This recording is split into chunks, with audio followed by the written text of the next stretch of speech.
Morning. Well, Christmas 2020 is history again, unless you celebrate the 12 days of Christmas. So the packages have been opened, the festivities mostly are memories now, and I guess what we're left with is to deal with the residue of the calories.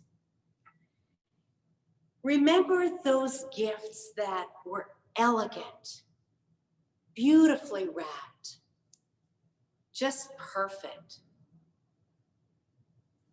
And then were the ones that were wrapped without the finesse of a perfectionist touch. Maybe a young child wrapped something for a loved one. Maybe someone was in a hurry, or they lacked the resources and made do with what they had present at that time. But did the quality of the wrapping impact the contents of the gift? Do you treasure the gifts that were wrapped in wonderful packages more than the ones that looked like this? We could say that we're a little bit like Christmas packages. Some seem to be exquisitely wrapped, and others of us are just less than perfect. Whatever we consider to be valuable is where we will put our attention. Is it just the right gift, or is it wrapping it perfectly? It seems that after Mary and Joseph's rocky start with an unplanned pregnancy and community gossip and a birth that was surrounded by strangers rather than family, they dusted themselves off and they just moved ahead with what came next. Did you notice how frequently the text that Anne and David read mentioned following religious protocol? In the verses we heard, there were words such as the law of Moses, the law of our God, and actions that were in accord with the dictate of our law, of our God's laws.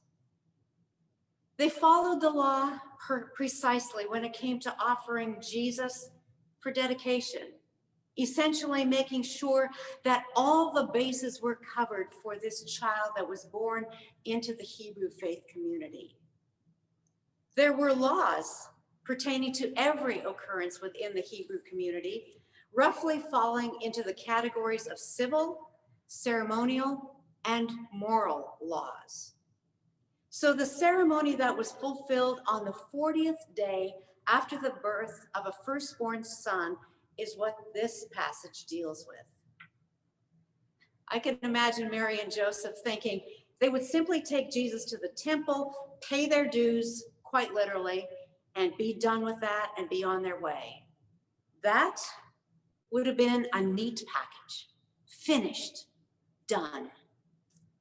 That actually did happen, but a whole lot more than that happened. They certainly expected the priest to perform the ceremony, speak the blessing, and accept their sacrifice. But they didn't expect to meet Simeon or Anna for that matter. Simeon is simply described as a devout man who lived in Jerusalem, anticipating a breakthrough. He came by that day because he was nudged by the Spirit. And then he interrupted the whole scene when he took Jesus in his arms and he spoke a prayer that was anything but prescribed and neat. His prayer was more of an announcement that his own time of earth was now complete because he had seen the one who was to come. Regardless of prior angelic appearances and messages, which both Mary and Joseph had received, this experience also came out of the blue. Before the parents could regain their equilibrium, Simon continued and he spoke directly to Mary. This child is destined to be the downfall and the rise of many in Israel, and to be a sign that is rejected, so that the secret thoughts of many may be laid bare, and the sword will pierce your heart too. The Message paraphrase says it this way: this child marks both the failure and the recovery of many in Israel, a figure misunderstood and contradicted. The pain of the sword thrust through you, Mary, but the rejection will force honesty as God reveals who they really are. Now that is anything but neat and tidy. As a matter of fact, it's downright messy, and those words are enough to send any mother reeling. Oh, wait a minute, Simeon, what did you say? Can you just clarify that a little bit? Oh, wait, no, don't go. I need some clarification, some explanation. How are you going to leave me with that? What do I do with this? Before their questions are even answered or responded to in any way, Anna comes by. And who is she? She's really not part of the usual 40-day post-birth ceremonial ritual either. She's a prophet who lived at the temple, anticipating the same breakthrough that Simeon had just referred to. She too was expecting the coming of a child who would grow up to be someone extraordinary. We aren't told of any verbal exchange between Anna and the family, but she certainly talked about this experience after the fact. Yes, Mary and Joseph packaged things neatly, beautifully, except when they couldn't. Simeon and Anna seem to be eccentric add-ons to the intriguing story of the first family. But spoiler alert, these eccentric, messy, unpredictable people become the norm for Jesus followers later on. They don't seem to fit into any of the neat categories, and they got themselves into some pretty interesting places as a result. If I know anything about new families, the three of them probably returned home and fell into bed utterly exhausted after these unusual happenings. And let's just hope that baby slept through the night. Our text states that Mary and Joseph returned to Nazareth after this Jerusalem visit. But Nazareth and Jerusalem were over 60 miles apart, so it was quite a trip that they had undertaken, and it left them exhausted, but not only physically exhausted. I imagine there was mental exhaustion as well, because they must be wondering, what just happened? We've been there, right? Blindsided, received news we hoped we'd never hear, confronted with things we didn't expect. Sometimes we've also been told things that are cryptic at best, even disconcerting. It's more and more clear to me why Scripture repeatedly uses the word, she pondered those things in her heart when it referred to Mary. There was a lot that came her way over a very brief period of time, and that's how it continued. While we haven't had angelic visits, at least not frequently, or maybe not that we understood, we have had things come to us quickly, out of nowhere. The past year bears witness to that. How often I've heard people say, I can hardly wait for everything to be normal again. I take those sentiments as indications that it's hard to live in the messy, unpredictable places. Mind you, we grow weary of too much routine as well. We call that boredom. But when we're handed more randomly packaged packages than neat packages, we can't keep up mentally and emotionally, let alone spiritually. This is what Mary must have felt. So, are messy places or experiences an advantage or no? Must it become our aim to be messy in order to not be conformed to a rigid religious structure?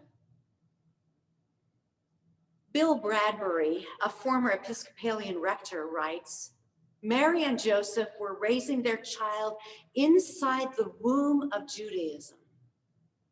Many parents today keep their kids away from the church so that they can freely make up their minds later. What they don't realize, he continues, is that by not raising their kids inside a religious worldview, they are by default raising them inside of another worldview, say American capitalism, or I would add any other ism. There is no neutral place to stand because every place stands for something, end quote. Structure and commitment to spiritual orthodoxy plays an important role. But do we miss out when we avoid anything or everything that challenges our customs? Or simply the things that break into them with messages such as Simeon and Anna delivered? We may lean towards disassociating from those who seem eccentric or don't fit into the norms or represent a message we don't know what to do with. If we remain open to those things that catch us off guard, yes, like 2020 caught us off guard, we may hear the Simeons and the Annas who have a relevant message for us. Father Richard Rohr says that authentic faith is often found on the fringes and at the margins of faith communities. There are fewer institutional pressures to conform to, and ultimately to jeopardize integrity. It would serve us well to continually push toward the margins, to those places where people are without power, listening to those who are devout and dedicate themselves to hearing from the Spirit, to learn from those who are attuned to injustices all around us, to weep with those who experience pain. This is central to the gospel of Christ and central to the gospel of the good news. But still, Simeon's words come across as somewhat edgy. He draws a distinction between those that are destined to fall and those who will rise, which is again reminiscent of Mary's words in the Magnificat. He has pulled down the powerful from their thrones and lifted up the lowly. He has filled the hungry with good things and sent the rich away empty-handed. While the good news, the gospel of Christ, is for everyone, not everyone is willing to see it or live in it. This sweet and adored child will grow up to cause the failure and the recovery of many. This Jesus is a sign that is rejected. This Jesus lays the secret thoughts of many bare. This Jesus would also pierce not only Mary's heart, but many hearts. These are all words spoken by the intruding and somewhat unexplainable Simeon. Reverend Dudley C. Rose of Harvard Divinity School notes that Simeon sees. It is a story of grappling with the guts and the dirt and ambiguities of life.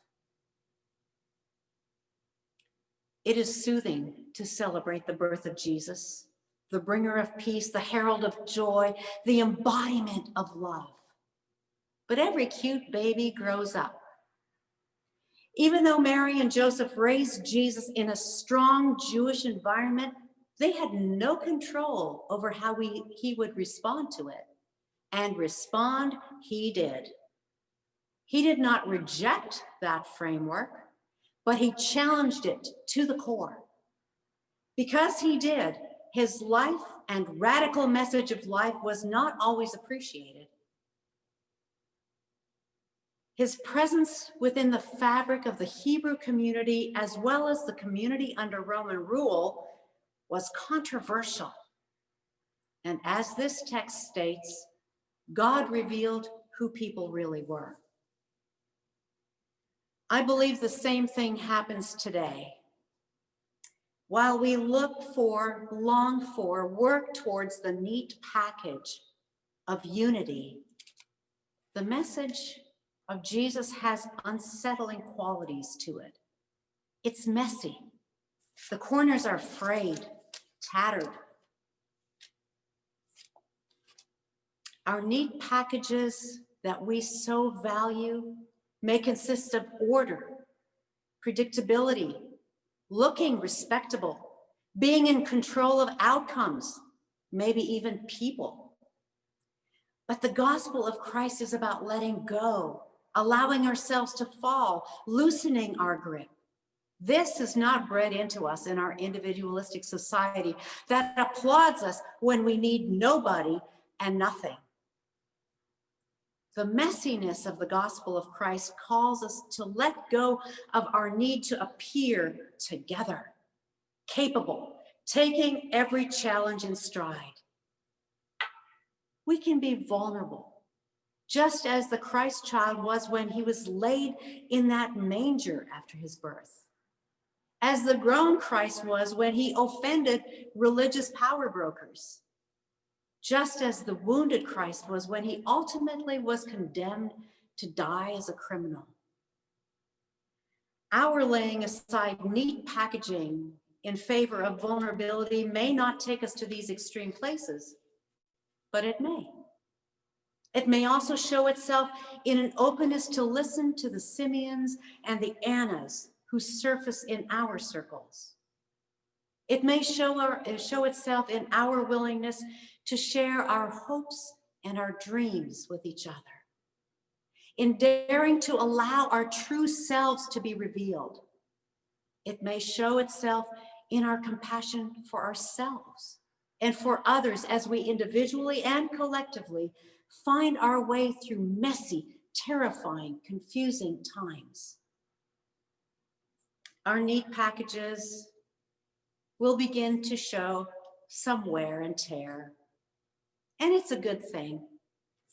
We will continue to be confronted with more and more wear and tear, and we will survive as well-worn packages. This is part of being filled with the wisdom and the grace of God. Amen.